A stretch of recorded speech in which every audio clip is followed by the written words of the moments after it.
இயேசுவில் அன்புக்குரியவர்களே, எதையும் புரிஞ்சு செய்யுங்கப்பா, நான் எதிரி அல்ல என்ற உணர்வை இன்றைய வார்த்தை வழிபாடு வழியாக இறைவன் சிந்திக்க அழைப்பு விடுகின்றார். நீங்க எதை செய்தாலும் கொஞ்சம் புரிஞ்சு செய்யுங்க. புரியாம குருட்டு வழிகாட்டிகளாக சட்டம் சட்டம் சொல்லிட்டு அந்த சட்டத்தில் வீழ்ந்து விடாதீர்கள் என்பதை இறைவன் அழகாக நமக்கு சித்தரித்து காட்ட விரும்புகிறார். வார்த்தையோடு பயணம் செய்து புரிஞ்சுக்கலாம். வரீங்களா? Praise the Lord. இயேசுவுக்கே புகழ், இயேசுவுக்கே நன்றி. இறைவனின் அருட்கரமும் அருளாசிரும் உங்களோடும் உங்கள் குடும்பத்தோடும் நிறைவாக தங்கிட உங்களை நான் வாழ்த்துகிறேன். அன்பின் இனியவர்களே, யூதர்களை பொறுத்தவரை இயேசு தங்கள் யூத மரபுகளை எதிர்க்க வந்த ஒரு கிளர்ச்சியாளராக பார்த்தார்கள். நமது சட்டங்களை உடைத்து நம் பேச்சுக்கு மக்களிடத்திலே மதிப்பில்லாமல் செய்து கொண்டிருக்கிறார் என்று இயேசுவை தூற்றி கொண்டிருந்தார்கள். எதை செஞ்சாலும் கொஞ்சம் புரிஞ்சு செஞ்சீங்கன்னா நல்லா இருக்கும்பா அப்படின்ற ஒரு தன்மையை தாங்க ஆண்டவர் சொல்ல விரும்புகிறார். மோசே கொடுத்த சட்டங்களும் யூத சட்டங்களுக்கும் எதிரானவர் அல்ல இயேசு. மாறாக அதை கண்மூடித்தனமாக பின்பற்றுவதை விட அதனுடைய உள் அர்த்தத்தை புரிந்து பின்பற்ற வேண்டும் என்பதே அவரது விருப்பமாக இருந்தது. ஆகவே திருச்சட்டத்தையோ இறைவாக்குகளையோ நான் அழிக்க வந்தேன் என நீங்கள் நினைக்க வேண்டாம். அவற்றை அழிப்பதற்கல்ல, நிறைவேற்றவே வந்தேன் என்று மத்தேயு 5:17 மழைப்பொழிவாக அவர் அழகாக சொல்லுகிறார். சட்டங்கள் என்பது ஒரு மனித சமுதாயம் எந்தவித சீர்கேடும் இல்லாமல் ஒழுங்காக சீராக பயணிக்க வேண்டும் என்பதற்காக உருவாக்கப்பட்டவை எனலாம். அதிலும் பெரும்பாலும் நன்மைகளும் இருக்கின்றன. சில வேளைகளில் விதிவிலக்குகள் என்று வரும்போது அவை ஒரு சிலருக்கு ஆபத்தையும் தந்து விடுகின்றன. இவற்றை நாம் தவிர்க்க இயலாது. இது யதார்த்தம் தான். எந்தவித பாரபட்சமும் இல்லாமல் சட்டத்தை எல்லோருக்கும் ஒரே விதமாய் அமல்படுத்துவதே ஒரு சிலர் பாதிக்கப்படுவதையும் நம்மால் தவிர்க்க இயலாது.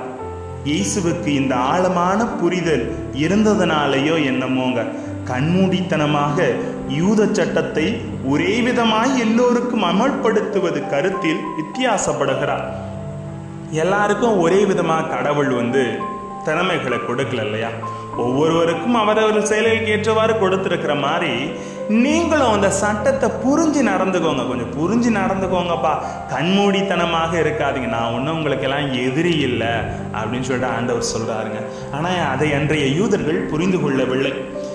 ஆனால் இயேசு கொஞ்சம் வித்தியாசப்படுகிறார் எல்லாத்துலேயும். உதாரணத்திற்கு யோவான் நற்செய்தி 8ஆம் அதிகாரம் 1-11 வரை வாசிங்கன்னா, ஒரு விபச்சாரத்தில் பிடிபட்ட பெண்ணை மோசையின் சட்டப்படி கல்லால் எறிந்து கொள்ள வேண்டும் என்று அழைத்து வருவார்கள். அந்த சூழ்நிலையில இயேசு கொஞ்சம் வித்தியாசப்படுகிறார். மோசே சட்டப்படி அவர் செய்தது மிகப்பெரிய பாவம். அந்த பாவத்திற்கு அவர்கள் கொடுக்கிற தண்டனை கல்லாலே அடிச்சு கொள்ளணும். ஆனா ஆண்டவர் கொஞ்சம் வித்தியாசமாக அந்த பெண்ணை பொறுத்தவரை மோசே சட்டத்தை அவளிடம் அமல்படுத்த அவளை விதிவிலக்காக பார்க்கிறார். அவள் அந்த விபச்சார தொழிலில் தள்ளப்படுவதற்கான பின்புலத்தை உணர்கிறார். உங்களுள் பாவமில்லாதவர் முதலில் இப்பெண் மேல் கல்லெறியட்டும் என்று யோவான் 8:7 கூறுகிறார். அவளிடம் மனமாற்றத்தை ஏற்படுத்துகிறார். இதுதான் இயேசு நமக்கு உணர்த்தும் விளையும். சட்டத்தை அழிக்காமல் அதை முழுமை பெற செய்யும் அற்புதமான விதிமுறை அவர் சொல்லித் தருகிறார்.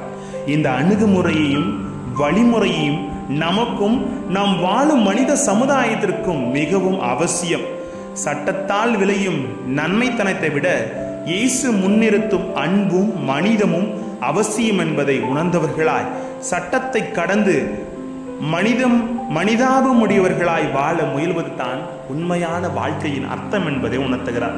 கொஞ்சம் புரிஞ்சுக்கோங்க, புரிஞ்சு நடந்துக்கோங்க. அதுதாங்க வாழ்க்கையோட யதார்த்தம். இன்னைக்கு புரியாம இந்த என்ன சொல்றது, எங்க பார்த்தாலும் போய் காஞ்ச கம்புல மாடு போய் முட்டின மாதிரி நம்ம வாழ்க்கை இருக்கக்கூடாது. கண்மூடித்தனமா இருக்கக்கூடாது. எதையும் அறிந்து தெளிவோடு செயல்பட இறைவன் அழைக்கின்றார்.